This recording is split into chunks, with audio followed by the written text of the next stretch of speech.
Assalomu alaykum. Tahoviy aqidasi darslarini davom ettiramiz.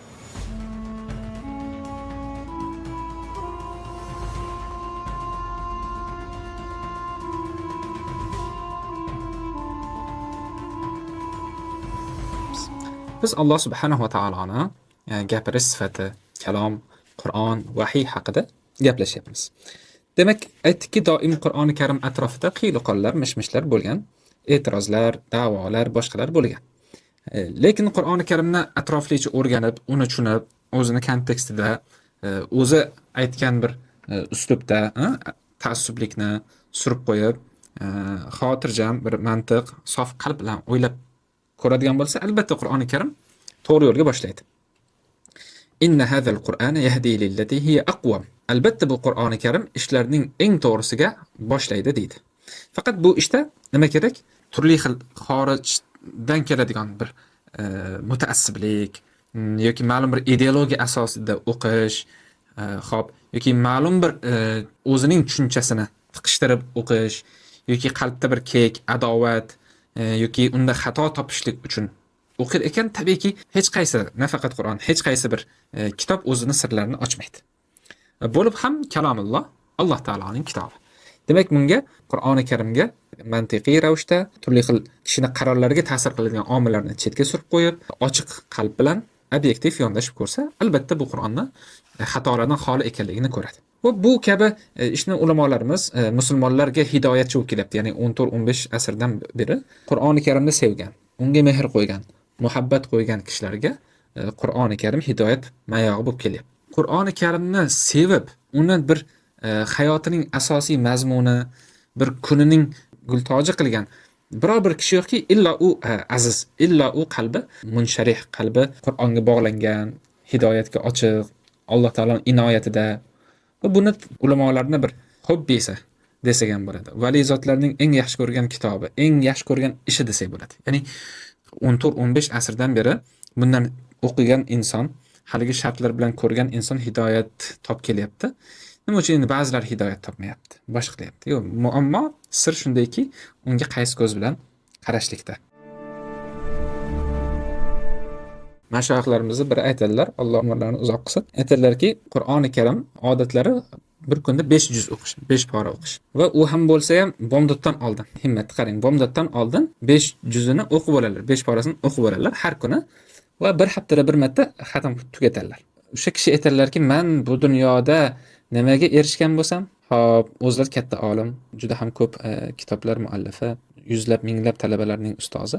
Men fiqhni tushunishimda, dinni tushunishimda, balki hayotni tushunishimda, insonlar bilan muomalamda, boshqada Qur'oni Karimni ta'sirini har lahzada sezib turaman dedilar. Ishimni barcha ishlari. Chunki har kuni 5 pora Qur'on o'qirsa, qalb munavvar bo'lib ketadi. Vujud munavvar bo'lib ketadi. Ayniqsa, bu kuni Shayx Mahmud Durriy ham aytadilar-da, bugungi kunda endi mana qo'limizdagi telefonlar, boshqalar bo'lib, hamma narsani ko'ramiz. Ulug'lar aytgandek, ko'z, qalb javhar oynasidir. Ko'zga tushgan narsa qalbda akslanadi albatta. Demak, biz har xil narsani ko'ryapmiz, yaxshi yomon, boshqa narsalarni ko'ryapmiz va u bizni qalbimizga ta'sir qilyapti, ruhiyatimizga ta'sir qilyapti, psixologiyamizga ta'sir qilyapti, qarorlarimizga ta'sir qilyapti. To'g'rimi? Ana bunday bir bo'tqa bir olamda yashayapmiz-da. Shunda Hazratim aytibdilarki, men ham shunday bo'lib yurdim bir qancha muddat. Lekin Qur'onga bir yaxshigina bir vazifa qilib olganimdan keyin hammasi chiqib ketdi, ya'ni bugungi negativlar deydi-ku, ichimizdagi negativlar, salbiy energiyalar hammasi chiqib ketar ekan deyaptilar. Endi sinab ko'rgan odam aytayapti. Va shu kabi Qur'on bilan bog'lanib badbaxt bo'lgan kishi yo'q. Qur'on bilan bog'lanib, uni kunlik hayotiga aylantirib badbaxt bo'lgan inson yo'q. Buni qattan aytyapman, aynan badbaxt so'zini, buni Qur'oni Karimda o'zida aytadi. Toha surasida Toha va ma anzalna alaykal qur'ana litashqa. Ey Muhammad alayhisalom, biz sizga Qur'onni badbaxt bo'lishingiz uchun nozil qilmayapmiz. Nima uchun? Uni aksi uchun. Ya'ni baxtli bo'lishingiz uchun. Ya'ni Qur'on yodlasam, o'qisam menga yuk, uni ko'tarib yurishim kerak. Qorilar shunday anaqa bor-da, uni ko'tarib yurishim kerak deydi-da. Yo'q, u Qur'on sen ko'tarib yurgan bo'ladi o'z aslida. Sen uni ko'tarib yurishing kerak deyotgan bo'lasan faqat. Ya'ni aytmoqchiki, Qur'onni ey Muhammad alayhissalom sizga yuk bo'lishligi uchun, sizga mashaqqat bo'lishligi uchun nozil qilmadik deydi-da.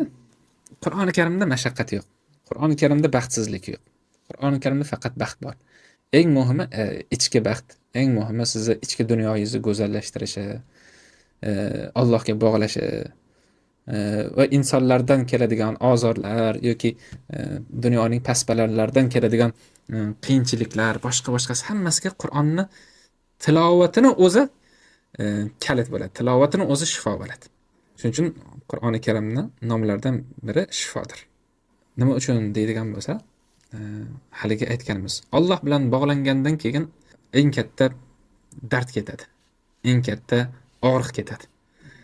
Nima og'rig'i u deydigan bo'lsa, haligi siz suyanadigan, sizni himoya qiladigan, sizni qiyinchilikda bir suyanadigan tanka deydi bugungi kunda.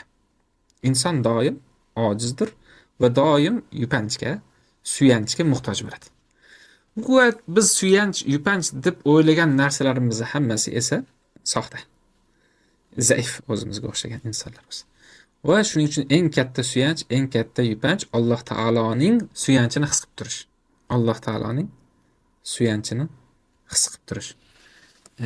Endi Alloh taolo kabi orqangizda buyuk zot turgan ekan.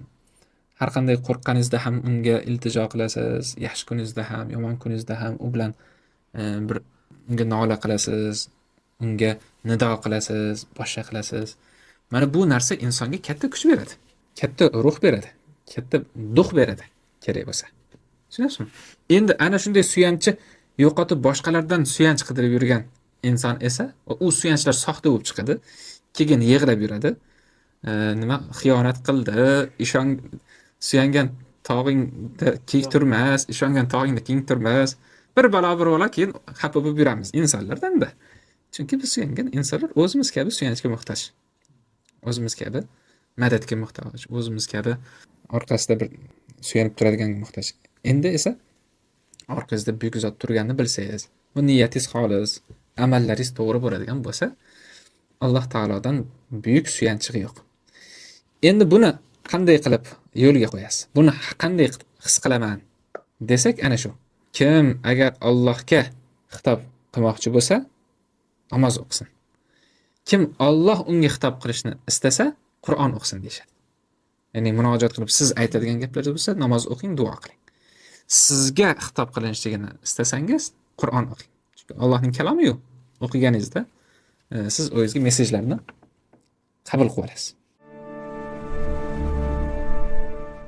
Endi haligi so'zimizga qaytsak, Qur'oni Karim demak nafaqat bir avlod, balki necha yuz yildan beri avlodlarni, musulmonlarni og'irini yengil, musibatiga dalda, qiyinchiligida boshpana bo'lib kelayotgan kitob. Qur'oni Karim yolg'on, soxta bo'lishligi mumkin emas. U hali ma'nosini tushunmasdan, misol biz ajam deymiz, arab bo'lmaganlar, biz ajamlar, ya'ni ma'nosini tushunmasdan turib undan shifo olamiz-da. Ya'ni Qur'on mo'jizalik.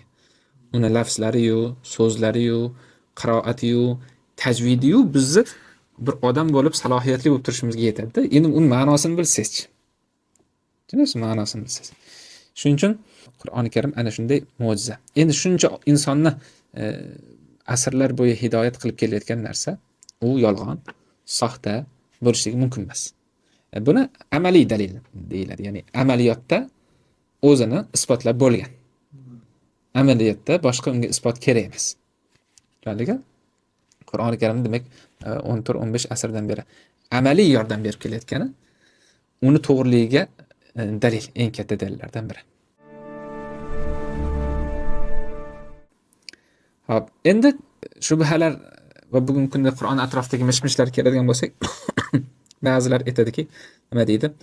Eng birinchi keladigan shubha, uni Qurayshliklar ham aytgan, bugungi Qurayshliklar bo'lmasa ham aytadiganlar. Nima deydi? Qur'on inson ijodi mahsuli. Inson dahosi mahsuli deydi va o'sha kontekstda, o'sha tarixiy bir zamonda yozilgan bir asar deyshadi. Tushundingizmi? Ya'ni manbai kim? Manbai Muhammad deyshadi. Muhammad o'zini ruhiy kechmishlari, ruhiy tajribalari, g'or Hiroga chiqib ketardi. O'sha yerda o'ylab, boshqa qilib, o'zini ruhiy kechmishlarini yozgan deyishadi. Tushunadingmi? Bu bo'lmag'ur bekor gap. Va buni ortidan demak Muhammadning ijod mahsuli bo'lgandan keyin u tabiiyki nima? O'sha zamonning eng zo'r kitobi, misol uchun agar eng zo'r kitob tasnif qiladigan bo'lsak ham, u o'zini zamoniga bog'liq deyshadi. Ya'ni bu matnni tarixiylashtirish deydi bu kunda. Matn tarixiylashtirish. Tabiiyki 1600 yil, 500 yil oldin, 1400 yil deyilgani bor. 1400 yil oldin yozilgan matn o'zining davridagi muammolarga yechim bo'ladi. 1400 yil keyingi bo'lgan muammolarga yechim bo'lmaydi. Tushunadingmi? Chunki nima uchun? Muammo masala boshidan xato. Qur'oni Karimni insoniyat ijod mahsuli deb bilishlik. Nabiy alayhisolatu vasallam ruhiy kechinmalarning nimasi deb yozishlik. Bu bekor gap. Bo'lmag'ur gap. Ko'p raddiya uchun, boshqa uchun ko'p vaqt boshqa ajratmaymiz. Faqatgina ishora qilib ketmoqchiman bo'lmag'ur gapligiga. Ya'ni bizga bitta dona, 10 ta emas, bitta dona ana shunday ruhiy kechinmasini yozgan bir muallifning asarini topib bering. Shu Nabiy alayhisolatu vasallam yashagan zamonlarda bitta kishini ruhiy kechinmasini yozgan va bu kabi ichida ma'nosi ham o'tgan suhbatimizda aytganimiz ham mozidan, ham hozirdan, ham kelajakdan xabar beradigan. Oldingi payg'ambarlarni va ularning orasidagi bo'lgan qavmlar orasida bo'lgan daqiq munosabatlarni yozib berib, hattoki yahudiylar eshitib, bu yerda biz xato qilgan ekanmiz deb to'g'rilab oladigan bir kitob. Bizga topib beringchi? Yo'q, unday kitob. Ya'ni ham Qur'oni Karim bitta nima deydi, o'qib yuriladigan narsa emas-da u. U o'ta kuchli madaniyat. Qur'oni Karim o'ta kuchli e'tiqod tizimi, o'ta kuchli davlat tizimi, o'ta kuchli jamiyat tizimi, o'ta kuchli axloq tizimi, o'ta kuchli huquqshunoslik bor u yerda. O'ta kuchli axloq tizimi bor, tarbiya tizimi bor. Insonni demak qayerdan kelgani, qayerga ketishligi, bu yerda nima qilishligi, bu hayotda to'g'ri yashash uchun qanday yashashligi. Ya'ni Nabiy alayhisolatu vasallam davrlarida yozilgan bu kitob shaklida bir harfi ham o'zgarmay kelgan kitob yo'q. Va uning ichidagi buncha ma'lumotlarni jo qilib, mukammal bir tizim yarata olgan. Insonni barcha jihatlariga xitob qila olgan biror kitob yo'q. Chunki endi Muhammadda ijod mahsuli, ruhiy kechinmasi degan gap, demak, nima? G'irt bekorchi gap, bo'lmag'ur gap. Biz faqatgina ishora qilib ketamiz, o'rni kelganda balki keyinchalik gaplashilar bu masalalar. Yoki yana nima deydi? Agar Qur'on bir xil bo'ladigan bo'lsa, bir kitob bo'ladigan bo'lsa, nima uchun tafsirlar har xil? Nima uchun ko'p tafsirlar bor? Ko'p tafsirlar bo'lishligi Qur'oni Karimga nuqson emas, balki unga madh. Tushunasizmi? Ya'ni bashariyat shu paytgacha necha ming, 100 mingdan oshib ketsa kerak tafsir yozilgan bo'lsa, Qur'oni Karim hali ham bir to'liq shu tafsir, shuni o'qib, bo'ldi Qur'oni Karimni 100% tushunasan degan tafsir yo'q. Mufassir boshida o'zi ham yozib qo'yadi. Bu meni Qur'ondan tushungan so'zlarimdir. Hammasini yoza olmadim. Buni nima xazinasi, dengiz tubi yo'q deb aytgan. Ya'ni dunyoda Qur'oni Karimchalik ehtimom qilingan, e'tibor ko'rsatilgan, tafsir yozilgan, har bitta nuqtasini o'rganib chiqib harfini unday kitob yo'q. Bibliya ham yoki Tavrot ham, Injil ham, boshqa ham bu Qur'oni Karimchalik ehtimom qilinmagan. Endi boshqa shoirlarning she'ri yoki adabiy bir kitobini qo'yib turavering. Demak, Qur'oni Karim ana shunday. Endi hamma Qur'oni Karim bir nozik nuqta. Bugungi kunda Qur'oniylar degan Qur'on sizlar bilan bir ummatimiz muttalo. Hamma joyda emas, alhamdulillah, u yerda bu yerda xuruj qilib turadigan bir toifa bor. Ya'ni Qur'on sizlar, besunnatlar yoki ular nima deydi? Qur'on bizga yetadi, boshqasi kerak emas. Xo'p, nima bo'ladi? Shu Qur'onni hamma o'zi o'qib tushunib olaveradi. Tushungan narsang, o'qib tushungan narsang Qur'ondir. Tushunadingmi? O'qib tushungan narsang Qur'ondir. Bu g'irt bemaza, g'irt noto'g'ri yondashuv. Qur'oni Karimni ahli sunna va jamoada Qur'oni Karim hamma o'qiradi arabchasini. Tajvidini bilsangiz, harfini tanisiz, hamma o'qiring, ajr bo'laveradi. Lekin ma'nosiga kelganda Ibn Abbos aytgan gaplari yana. Qur'oni Karimda ba'zi bir oyatlar borki, oddiy arablar tushunadi. Ba'zi bir oyatlar borki, u mutaxassislar tushunadi. Ba'zi oyatlar borki, mutaxassislarni ham mutaxassisi, o'ta xos bo'lgan kishilar tushunadi. Ba'zi oyatlar borki, Alloh taolodan boshqa hech kim tushunmaydi. Demak, Qur'oni Karimning qissalari, boshqalari hamma tushunishi mumkin. Lekin ba'zi bir ayniqsa inson haqlariga, islom fiqhiga oid joylari yoki aqidaga oid nozig joylari borki, uni nima qiladi? Uni hamma ham tushuna olmaydi. Unga chunki ma'lum bir tushunishlik uchun, bilishlik uchun bilimlar, instrumentlar kerak. Bugungi kunda Qur'oniylar nima deyapti? Men o'zim o'qib tushuniraman deyapti. Arabchasini ham o'qib tafsirini o'qisa mayli. Nima? O'zbekcha, turkcha, ruschasini o'qib oladi-da, falonchi, hattoki tarjimonga ham nima qilib qo'yishadi, raddiya bildirib qo'yishadi. Baraga topkur. Ko'prikdan o'zing o'tirgan daraxt kesma deydi-yu. O'zi o'tirgan daraxt ham kesib yuboradi, shoxni ham kesib yuboradi. O'zidan ma'no olib, muallifi o'ziga raddiya bildirishlik. Bo'ldi? Ahmoqlik. Nima qilishmoqchi bo'ladi? Qur'onni yangi bir fahmi, yangi bir tushuncha kashf qilamiz deydi. Shuning uchun yigitlar, usul fiqhda, usul tafsirda ulamolarimiz bir oltin qoida qo'yishgan. San tafsir 100 tomlik tafsir yozmaysanmi? 500 tomlik tafsir yozmaysanmi? Lekin o'sha tafsiring ulamolarni ittifoq qilgan ma'no doirasidan chiqib ketish mumkin emas. Ya'ni Musa alayhisalom desa, misol uchun, Musa deydigan bo'lsa, Musa Banu Isroilga jo'natilgan payg'ambar, Harun alayhisalomning akasi va Fir'avn bilan jang qilgan payg'ambar desa. Butun mufassirlar shunday tushungan. Tarixda ham shunday, to'g'risi ham shu. Endi aytsaki, yo'q, bu Musa Qur'onda ikkita. Bittasi o'sha Fir'avn bilan jang qilgan Musa, boshqa Musa, va bittasi payg'ambar zamonidagi bir payg'ambar o'sha Musa desa. Yoki Dovud bu Banu Isroil payg'ambari emas, u boshqa bir Dovud deydigan bo'lsa. Tushunyapsizmi? Yoki Yahud degan narsani men bunday tafsir qilaman. Qur'onda majusiylar degani bular desa-yu, u gapi butun ummat olimlari bir chekkada, bu boshqa bir tarafda bo'lsa, bu tafsir ustiga chiziladi. Tushunasizlarmi?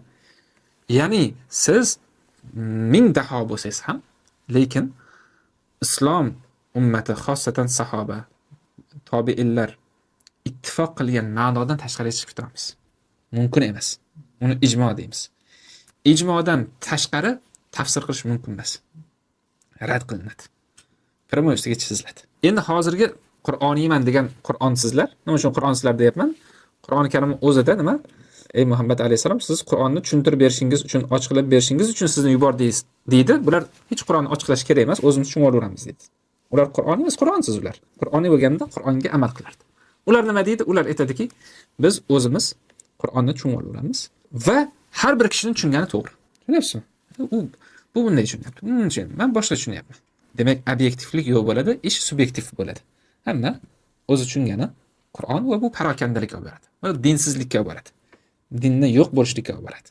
Ya, biz unga islom olimlari avvaldan buni xatarini bilib, shuning uchun qoidalar qo'yishgan.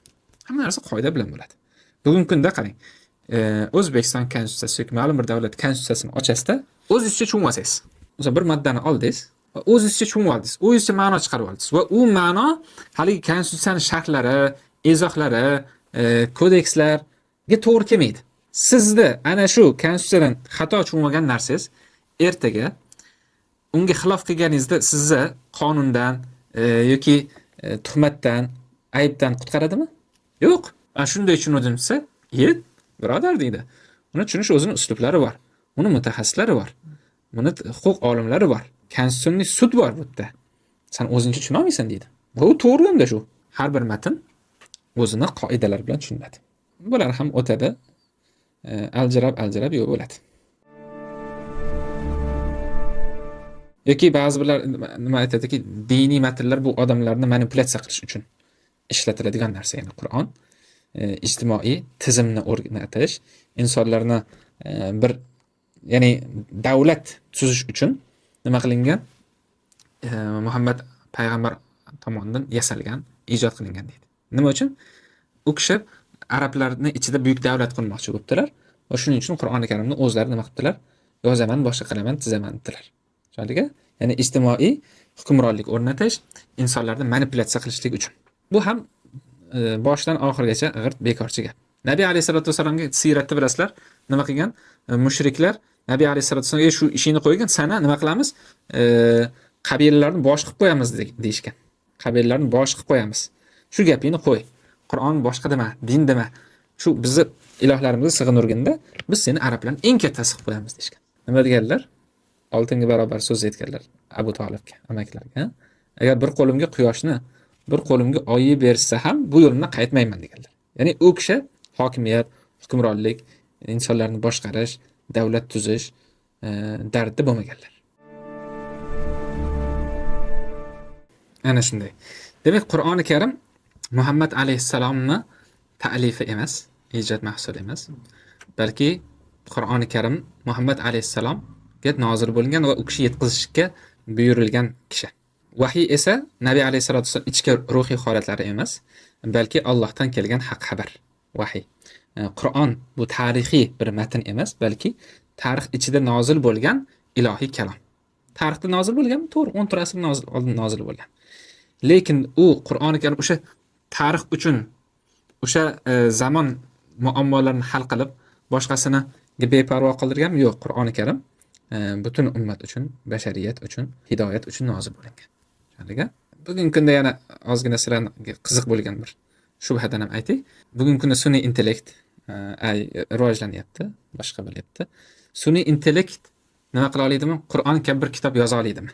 Bugungi kunda nima deydi? Bungacha berilib ketgan insonlar shunaqa deyapti-da. Ertaga sun'iy intellekt nima qiladi? Bir Qur'on kabi kitob yozadi deb kutib o'tirishibdi. Kutib o'tiringlar. Yo'q, sun'iy intellektda nima ekanligini bilgan odam bu gapni gapirmaydi. Sun'iy intellekt nimaligini bilgan odam uni gapirmaydi. Sun'iy intellekt nima? Sun'iy intellekt bazaga ko'tarilgan ma'lumotlarni tartiblab beruvchi, xulosa qilib beruvchi, taqsimlab beruvchi, qo'yingki o'sha bazadagi ma'lumotlardan chiqmaydigan bir instrument. Boring ana o'zi hozir ma'nolarni birlashtirib bir yangi bir narsa ham tuza oladigan. Tamom. O'zi o'sha ma'lumotlarni sintez qilib, qo'shib, ayirib, chatib bir ma'no tuzgan taqdirda ham, lekin u insoniyat mahsuli bo'lib qolaveradi. Qur'oni Karimchi tanzilun min robbil alamin. Olamlar bo'lgan, olamning Robbi bo'lgan zotning nozil qilganidir. Tushunasizlarmi? Ya'ni Qur'oni Karim ta'bir joiz bo'lsa, yerlik bo'lmagan yagona bir maktub. Yerlik bo'lmagan yagona bir ma'lumot bazasi.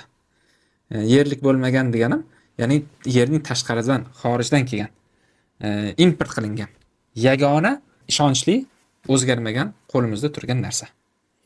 Nabiy alayhissalatu vasallam aytganlaridek, Qur'onni boshqa so'zlar bilan qiyosi Alloh taolo bilan bandalar qiyosi kabidir. Ya'ni Alloh taolo bilan bandani qiyos qila olmaganingiz kabi, Qur'oni Karim bilan bandalar so'zining qiyosi yo'qdir, hadis sharifda. Demak, sun'iy intellekt bu tartib qilib berar, qo'shar, ayrar, baribir inson ijod mahsuli bo'lib qolaveradi. Chunki u sintez qilayotgan ma'lumotlar inson mahsuloti. Bu esa gram ham inson faktori aralashmagan yagona ilohiy kitobdir. Sun'iy intellekt nima qilsa ham g'aybdan xabar bera olmaydi. Nima qilsa ham. Sun'iy intellekt nima qilsa ham qo'limizda moddiy, fizik qo'lyozmalar bo'lmagan narsadan xabar bera olmaydi. Ya'ni Qur'oni Karimni olib qaraydigan bo'lsak. Ya'ni g'ayb u moziy bo'lsin, g'ayb u kelajak bo'lsin. Yo'q, u siz unga kiritgan bayonotlaringiz, kiritgan datalaringiz bilan ishlay oladi.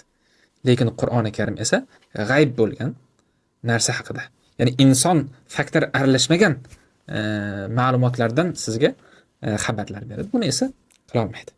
Shularga insonlar o'zi uchun bir kitob qilib oladimi? Qilish mumkin. Bajontil va qilingan ham u. Insonlar o'zi uchun bir dastur, yashash uchun qoida va hozirgi zotan insoniyat yashab turgan qoidalar shundan iborat.